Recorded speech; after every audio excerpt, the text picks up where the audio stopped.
ত্রিপুরায় গত ৩ মাস ধরে সামাজিক ভাতা বন্ধ থাকার অভিযোগে শুক্রবার মান্দাই ব্লক অফিসে বিক্ষোভ প্রদর্শন স্থানীয় সুবিধাভোগীদের।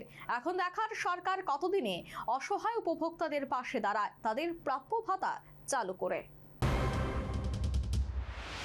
বয়স্ক, বিধবা এবং প্রতিবন্ধী সহ বিভিন্ন স্তরের উপভোক্তারা গত ৩ মাস ধরে সরকারের পক্ষ থেকে কোনো সামাজিক ভাতা পাচ্ছেন না। অভিযোগ, কোথাও ৪ মাস ধরে ভাতা বন্ধ।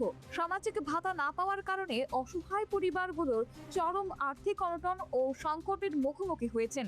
বকেয়া ভাতা অবিলম্বে মিটিয়ে দেওয়ার দাবিতে সুবিধাভোগীরা শুক্রবার মান্দাই ব্লক অফিসের সামনে জড়ো হয়ে এই প্রতিবাদ জানান। সুবিধাভোগী মনমোহন দেববর্মা জানান, বৃদ্ধ ভাতা না পেয়ে চরম সমস্যার মধ্যে দিন কাটাচ্ছে। আমরা ৩ মাস গত হয়ে আছে, মানে আজকে জুলাই মাস, ৩ মাস গত হয়েছে ২,০০০ টাকা কইরা। এখন পর্যন্ত কোনো খোঁজ খবরই নাই। অবরোধ করতে না এখানে ডেপুটেশন দিব, এটা সঠিক আমরা কিছু জানা চাইছে না এখন পর্যন্ত। আমরা তো অসহায় লোক, ৩ মাস গত হয়ে আছে, কত কিছু আমরা ভুগতেছে। শুধু আমরা বাতার উপর নির্ভর। আমরা বুড়া বাতা, আমরা কি কাজ করতাম পারি? কিছু কাজ করতাম পারি না। যখন সরকার বাহাদুর থেকে আমরা ২,০০০ টাকা কইরা মোটামুটি বেতনের মতোই আমরা বার্তা পাইতেছে, এটাও এখন আপাতত বদই ৩ মাস গত। সুবিধাভোগীদের দাবি, মার্চ থেকে শুরু করে সমস্ত বকেয়া সামাজিক ভাতা দ্রুত উপভোক্তাদের প্রদান করতে হবে।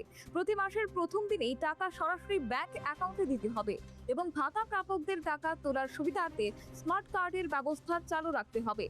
নিজের বর্তমান বেহাল অবস্থার কথা তুলে ধরেছেন আরেক সুবিধাভোগী সতীশ চন্দ্র দেববর্মা।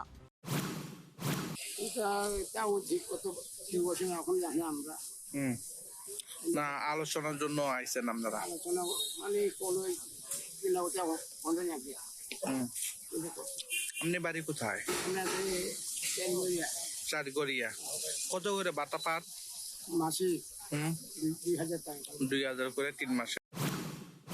প্রসঙ্গত উল্লেখ্য, শুধু মান্দাই নয়, গত ১ জুলাই থেকে পশ্চিম জেলার হেজামারা ব্লকেও একই দাবিতে ব্যাপক বিক্ষোভ দেখায় সুবিধাভোগীরা। সেখানে উপভোক্তারা ব্লকের মূল দরজায় তালা ঝুলিয়ে দেয়। এখন দেখার সরকার কতদিনে অসহায় উপভোক্তাদের পাশে দাঁড়ায়, তাদের প্রাপ্য ভাতা চালু করে।